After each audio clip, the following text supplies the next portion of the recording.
ल यो हाम्रो कर्णाली फन पार्क यो चाहिँ अब अहिले चाहिँ यो कर्णाली प्रदेशकै नयाँ एउटा चाहिँ वाटर गेम हामीले चाहिँ सञ्चालन गरिरहेको छ।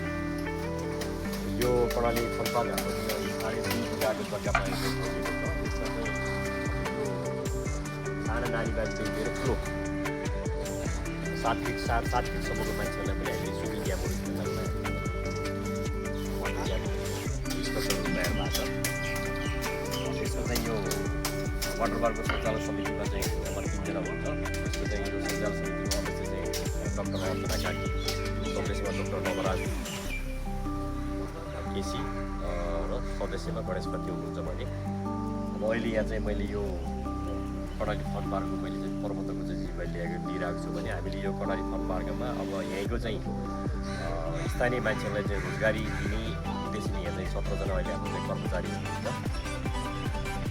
यसले यो चाहिँ एउटा चाहिँ हाम्रो कर्णाली प्रदेशको चाहिँ आन्तरिक पर्यटन प्रबन्धनको लागि चाहिँ यसले अहिले चाहिँ एउटा त्यो उद्देश्य पनि भएर हामी चाहिँ नेपालमा जानुपर्ने हाम्रो नानी बाबुलाई लिएर जानु नेपालमा जानुपर्ने बाध्यता अवस्थालाई पनि यहीँ नै राखौँ, यहीँ नै रोकौँ, यहीँ नै रमाइलो गरौँ भन्ने उद्देश्यले यो चाहिँ यस्तो स्ट्रक्चर तयार गरेको हो। यसमा चाहिँ अब अहिले धेरैजना मान्छेहरूको हाम्रो चाहिँ सकारात्मक प्रतिक्रियाहरू हामीले पाइरहेका छौँ। पर्यटन नेपालमा जानु परेन भन्ने खालको प्रतिक्रिया पाइरहेको छ। यहीँ आउनुहुन्छ, यहीँ आएर रमाइलो गर्नलाई पनि यसले चाहिँ धेरै राम्रो काम गरिरहेको छ। यहाँ चाहिँ विभिन्न खालको वाटर गेम खेल्न पाइयो, त्यसमा विभिन्न खालको स्लाइडहरू छ, माथि स्लाइडबाट तल चाहिँ पानीको झर्ने, त्यसले हाम्रो चाहिँ यो वेल पुल जहाँ हामी चाहिँ यो अब हामीले चाहिँ टिभीहरूमा भिडियोहरूमा हेरेर आउँछ यो समुद्रको छालहरू, त्यसको पनि अनुभूति होस् भन्ने उद्देश्य यहाँ स्विमिङ पुलको चाहिँ व्यवस्था गरिदिएको छ, वेब पुलको चाहिँ व्यवस्था गरिदिएको छ।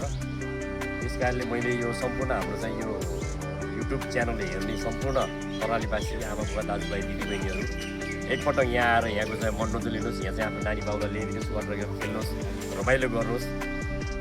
यसै युट्युब च्यानललाई सबैजनाले यसलाई चाहिँ सब्सक्राइब गरिदिनुहोस्, सबैले फलो गरिदिनुहोस् भन्ने हेतुले नै आजदेखि हामीले चाहिँ Karnali fun park YouTube channel हामीले चाहिँ तयार गरेका छौँ।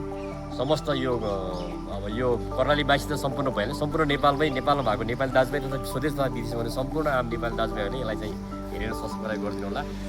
तपाईँहरूले गरेकै यो अहिलेको विज्ञापन भनेकै यो चाहिँ समाचार हो।